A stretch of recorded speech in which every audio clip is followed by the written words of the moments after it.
மஞ்சள் அரைச்சி சாத்தினா திருமணத்தையும் நடத்தி வச்சு குழந்தை பாக்கியத்தையும் கொடுக்கக்கூடிய ஒரு அம்மன். பிரம்மன் உத்தரகோசமங்கையில் விநாயகரையும் முருகரையும் மாற்றி பிரதிஷ்டை பண்ணதுக்கு பிராயசித்தம் தேடிய கோயில். 1000 வருஷத்துக்கு மேலே பழமையான வாராகியம்மன் கோயில். இந்த கோயில் எங்கே இருக்குது அப்படின்னு பார்த்தீங்கன்னா, உத்தரகோசமங்கை கோயிலிருந்து வெறும் 100 மீட்டர் தொலைவில் தான் அங்கே இருக்குது. ஸோ விநாயகர் முருகர் மாற்றி பிரதிஷ்டை பண்ணதுக்காக பிரம்மன் பிராயசித்தம் தேடி வழிபட்ட இடம் இந்த சுயம்பு வாராகியம்மன் கோயில்.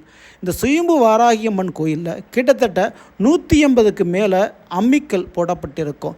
எதுக்குன்னு கேட்டிங்கன்னா, வரக்கூடிய பக்தர்கள் தன்னுடைய வேண்டுதலுக்காக மஞ்சள் அரைத்து வராகி அம்மன் மேலே சாத்தி அந்த மஞ்சளை பிரசாதமாக வாங்கிட்டு போனால் கண்டிப்பாக அவங்களுக்கு எப்பேற்பட்ட திருமண தடையாக இருந்தாலும் திருமண தடை நீங்கி திருமணம் நடக்குன்றதுக்கும், அதே போல் குழந்தை பாக்கியம் இல்லாதவங்களுக்கு குழந்தை பாக்கியம் கிடைக்கணும் அப்படின்றதுக்கும் ஒரு ஐதீகமாக இங்கே வழிபாடு செய்யப்படுது. நீங்களும் ராமநாதபுரம் உத்தரகோசமங்கை போனீங்கன்னா தவறாமல் இந்த சுயம்பு வாராகி அம்மனை வணங்கிட்டு வாங்க.